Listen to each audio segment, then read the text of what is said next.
Olá, esse é o segundo episódio de um especial aqui do canal Comparando Livros para esse livro que é o Só é para Todos, um livro que me comoveu tanto, esses livros que tanto me mexem comigo que eu sinto a necessidade de fazer mais de um vídeo. E é bom que vocês podem acompanhar tranquilamente sem ficar com um vídeo muito longo também.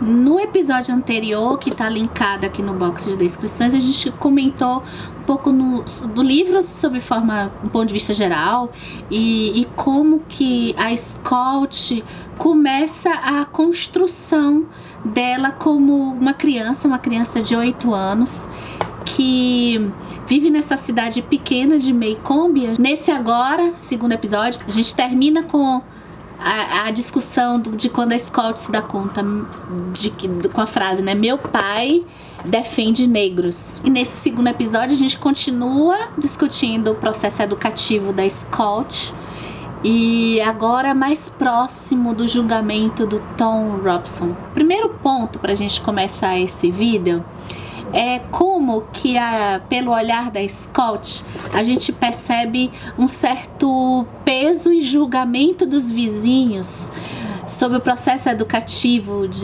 a educação que o pai dá para os filhos, para ela e para o Jen, muito por conta dele ser um homem viúvo, dele ser um pai solteiro. Eu fiquei pensando aqui se nós percebemos as famílias de mães solteiras e pais solteiros da mesma forma.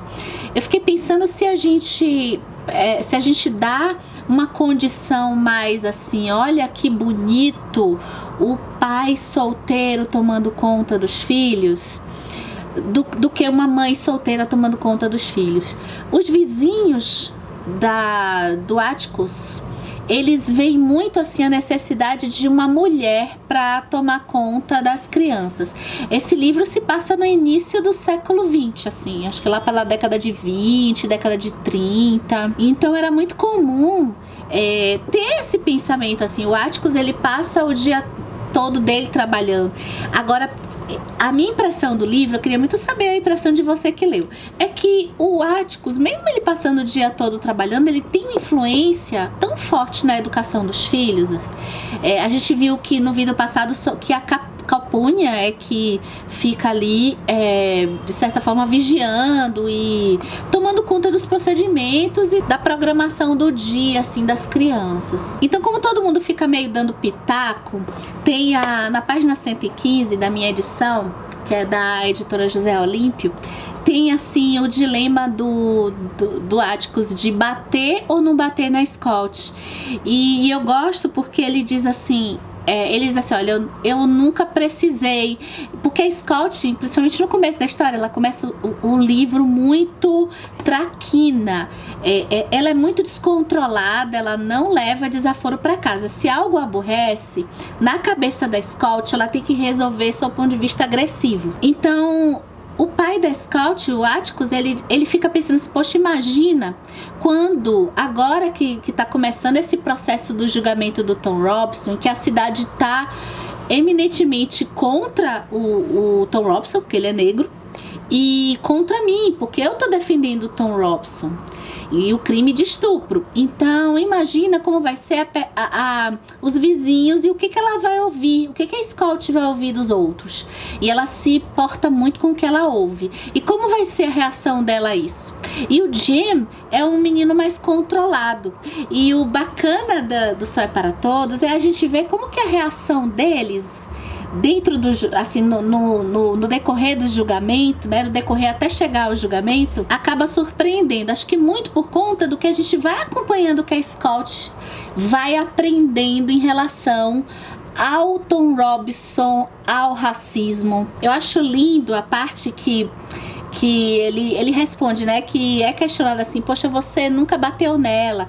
Aí ele diz assim, é verdade, até agora só precisei ameaçar. Mas Scott me obedece como pode. Não faz exatamente o que deveria, mas tenta. E ele fala, a questão é que ela sabe que eu sei que ela tenta.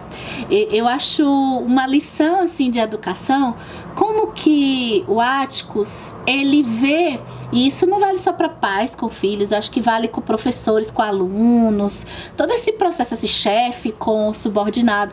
Se alguém está tentando fazer o certo, às vezes é até mais importante do que acertar. Quer dizer, mais importante do que acertar não, o objetivo é acertar.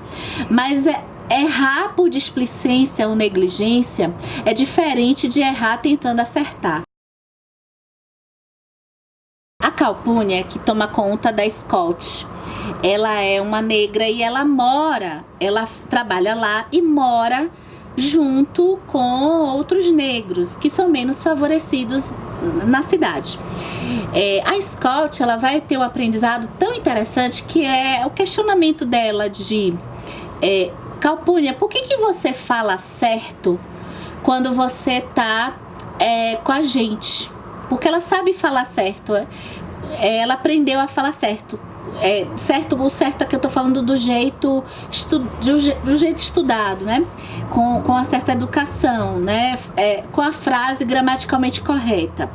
E quando a Scott vai ter, inclusive, a primeira experiência dela em uma igreja estilo gospel, eu entendi, né? Uma igreja frequentada por negros, que é um processo de aprendizado já preparando a Scott para o julgamento, é que ela vai vendo, assim, como que eles...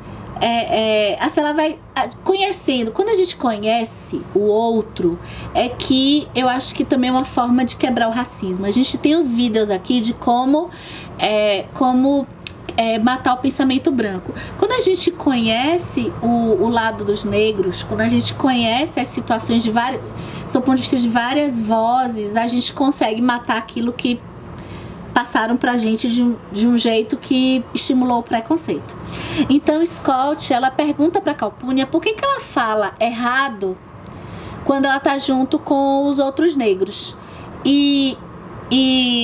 Eu achei isso tão interessante, eu fiquei pensando, né? A Calpurnia responde, olha, se eu sei falar o certo, eu sei falar certo. Se eu falar com eles do jeito certo, vai parecer uma arrogância. Aí eu falo com eles do jeito que eles falam, porque aí eu tô no nível assim deles. Eu me lembrei das nossas discussões de A Guerra dos Tronos, né? O que vocês acham, né? Porque na Guerra dos Tronos a gente viu o Jon Snow lá na muralha, que a gente conversou quando o Jon Snow recebe o ensinamento assim, ele é melhor do que os colegas na espada. E aí ele diz assim, poxa, tá todo mundo chateado comigo porque eu sou melhor do que eles estão chateados, eles estão com inveja de mim. Então o Jon Snow tá se fazendo de vítima lá, né? E aí ele ouve a seguinte frase, ele ouve assim, olha, eles não estão chateados com você porque você é melhor que eles estão chateados com você porque você age como se fosse melhor que eles. A vinda da tia Alexandra, muito por conta do julgamento que o Atticus está trabalhando até mais por conta da preparação para o julgamento, vai mudar um pouco as coisas em casa. A tia Alexandra é aquela versão feminina, quer dizer, é aquela mulher que todo mundo pensa assim que o Atticus está precisando, que é quem vai educar os filhos dele. Então ela chega com aquela coisa da tradição. Inclusive logo antes da tia Alexandra chegar, a Scott, ela tá contando como é que se funciona as famílias de Maycomb. Então todas as famílias já tem aquela coisa mais tradicional de que os velhos, as famílias mais antigas, a linhagem, são eles que sabem o que tem que ser feito. São essas famílias quem tem que gerenciar e dominar a cidade até seu ponto de vista do conhecimento. São essas famílias que sabem as coisas e que determinam o comportamento. Tia Alexandra vê a Scott uma menina traquina, realmente ela é muito traquina, é uma menina muito solta, é uma menina que brinca igual como os homens, né? Os meninos, ela brinca como o Jaime brinca, e ela quer ser o Jaime, ela tem admiração com o Jaime, a gente conversou no vídeo passado. Então, pra Scott, esse período em que ela tem que se forçar muito a tentar entender o que a tia Alexandra espera dela, porque ela não se vê como uma menina, como uma dama. E ao mesmo tempo, a tia Alexandra, ela se vê nessa obrigação de educar os filhos. O Atticus, ele fica mais irritado nesse período. Eu acho que muito porque ele vê a dificuldade que é desse conflito de mundos, assim. A gente não fica sabendo muito como é a posição dele em termos de educação, mas me parece que o Atticus, ele não quer deixar a tradição entrar, essa tradição da cidade de Maycomb entrar na família dele. Ele quer criar os filhos de um jeito mais moderno para aquela época. O tema da agressão tá aqui em O Sol é para Todos. O tema da agressão, sob o ponto de vista da vítima, da tentativa de agressão. Primeiro, eu vou dar uma definição aqui de quem é Atticus, com uma frase da Scott, que ela diz assim, só vi Atticus levantar a voz uma vez na vida ao se dirigir a uma surda. Esse é Atticus, né? E só que assim, o Jim, ele tem 12 anos. E eu acho que o Jim tem uns 12 anos e a Scott tem uns 8. O Jim, ele vê as coisas, ele conhece mais algumas coisas da vida do que a Scott. Então o Jim, ele tá numa fase em que tudo que o Atticus percebe, as injustiças, as diferenças sociais, pro Jim é algo mais visceral. Então, a opinião do Jim para uma tentativa de agressão, por exemplo, olha, se estão querendo me agredir, eu tenho que me preparar para me defender ou revidar.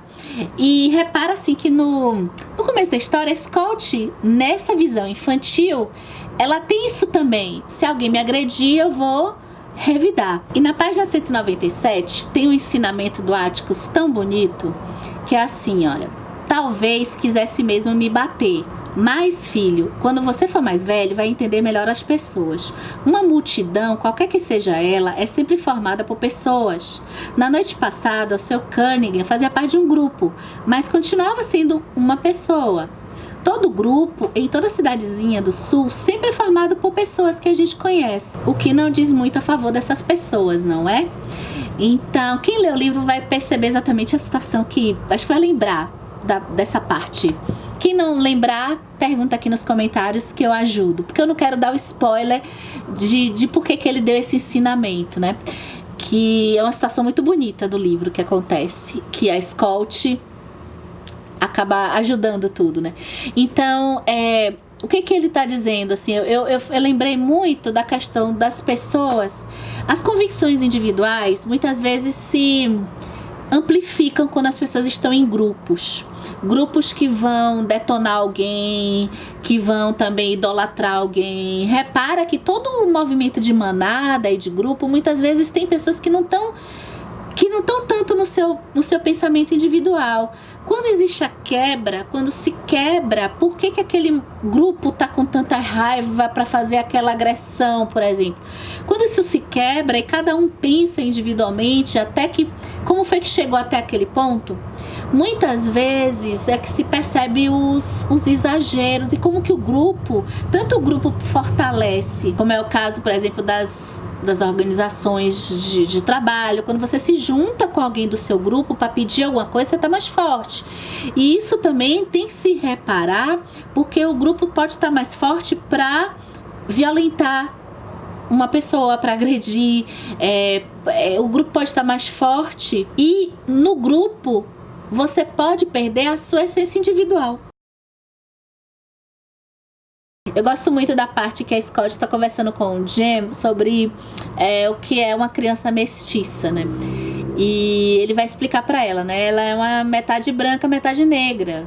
Você já viu um Scott? Sabe aquele entregador de farmácia de cabelo escarapinhado? Ele é metade branco. São a gente triste. A percepção do Jim. Por quê? A Scott pergunta. Porque não são nenhuma coisa nem outra. Os negros não os aceitam porque são metade brancos. E os brancos não os aceitam porque são metade negros. Então eles não são nada. Pra gente terminar, vamos falar da Mayela. lar abusivo. E eu me lembrei da mãe do Tom Riddle. Vocês leram Harry Potter? No Enigma do Príncipe ou é na Ordem da Fênix? Acho que é no Enigma do Príncipe. Sim, no Enigma do Príncipe. A gente conhece o passado do Tom Riddle, né? É muito parecido o que vive a Mayella com a mãe do Tom Riddle. Uma família assim que tem uma mentalidade muito abusiva e muito fanática. E ela sofre o que ela sofre. E não tem como a gente não pensar assim na questão da gentileza. O papel da gentileza para alguém tão carente, que vive num lar tão abusivo e que por muitas vezes pode ser deturpado e pode ser para ela algo assim que faça ela ter assim, sentimentos extremos, né? É claro que a gente já carrega muito do caminho que a gente vai escolher. Até no vídeo do Harry Potter foi que a gente conversou, né? Que a gente conversou sobre as semelhanças do Harry com o Tom Riddle e como que eles têm, de certa forma, uma essência diferente e vão por caminhos diferentes, mas eles têm um início muito parecido. E Mayella tem um início de vida assim, parecido desse jeito. E no julgamento, quanta coisa frases que a gente fica assim impactado, né? Eu gosto de uma da página 251 que a gente tem assim muito o inferno pelo qual os brancos fazem os negros passarem, sem sequer pararem para pensar que eles também são gente. E só mais um trechinho. Uma vez o Thomas Jefferson disse que todos os homens nascem iguais, frase que os Yankees e alguns membros do executivo em Washington gostam de nos lembrar. Nós sabemos que nem todos os homens são iguais, não no sentido de que alguns querem nos impor. Algumas pessoas são mais inteligentes do que outras. Algumas têm mais oportunidade do que outras, pois nascem privilegiadas. Alguns homens ganham mais dinheiro do que outros. Algumas senhoras fazem bolos mais gostosos do que outras. Algumas pessoas são mais dotadas do que a maioria. Mas se há uma instituição em que todos deveriam ser iguais, essa instituição é o Tribunal de Justiça. É isso. Até o próximo vídeo. Teremos ainda mais um episódio pra gente conversar de O Sol é para Todos.